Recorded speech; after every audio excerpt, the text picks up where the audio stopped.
ከተማና ከተሜ ጋር ተያይዞ ያለው እሳቤ አንድ ሀገር ኔሽን ቢልዲንግ የሚባለው ከናወን ሊሳካ የሚችለው በጥግጊ የሚኖሩ ሰዎች ካሉ ብቻ ነው።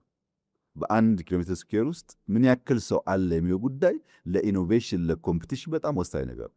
የተበተነ ስካተርድ የሆነ ማህበረሰብ ግብርም አይከፍልም፣ ለኔሽን ቢልዲንግም የተመቸ አይደለም።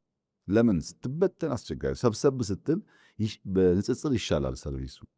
ጥግጊ በጣም ወሳኝ ነው። ዴቨሎፕመንትን የሚያስብ ማንኛውም መንግስት፣ ብልጽግናን የሚያስብ ማንኛውም መንግስት ከተሜነትን፣ ከተማነትን፣ ግብር መክፈልን፣ ሰርቪስ ፕሮቫይድ ማድረግን ማዕከሉ ካላደረገ ልማት ሊያመጣ አይችልም።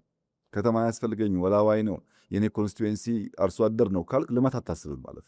ቢኮዝ የተጠጋጋው ማህበረሰብ ይፈጥራል፣ የነቃ ነው፣ ግብር ይከፍላል፣ የምትነግረውንም በቅርበት ይሰማል፣ ቅርብ ስለሆነ ኢንፍራስትራክቸሩ። እንደዛ ላይ እኮ እንደኛ ዘመን ሶሻል ሚዲያ እኮ የተስፋፋበት አልነበርም። እና እንደነዚህ አይነት የእሳቤ ስብራቶች ነበሩ። እነዛን ማድረቅ ላይ ይሰራ ነው። ለምሳሌ በደርግ ሆመቾ እና ቢሾፍቱ የነበሩትን የሚሊተሪ ኢንዱስትሪዎች የደርግ ናቸው አያስፈልጉም አላለም። በጣም ዘመናዊ አድርገን ያኔ ከነበራቸው ካፓሲቲ በብዙ እጥፍ ማምረት እንችሉ አድርገናቸዋል። ለምን አስፈላጊ ስለሆኑ። የደርግም ቢሆኑ ኢምፖርታንት ናቸው፣ እንሰራባቸዋለን።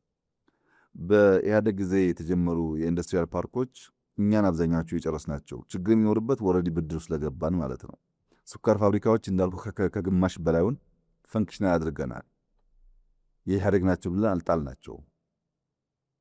አንዳንዶቹን ደግሞ ሪዳይሬክት የምናደርጋቸው ይኖራል። ከሪተርን ኦን ኢንቨስትመንት ከአጭር ጊዜ አንጻር አዋጭ ደግሞ ካልሆነ ሪዳይሬክት ይደረጋል ሪሶርሱ ማለት ነው። በዚህ መንገድ ከትናንትናው ጠቃሚ የሆኑ ጉዳዮችን በመውሰድ ባለማጣጣል ኮንቲኒቲ ማረጋገጥ ነው። ለምሳሌ የኛ ዘመን ኢንቨስትመንት ከራሻ ኢንቨስተር አለን፣ ከቻይና ኢንቨስተር አለን፣ ከቱርክ ኢንቨስተር አለን፣ ከጣሊያን ኢንቨስተር አለን።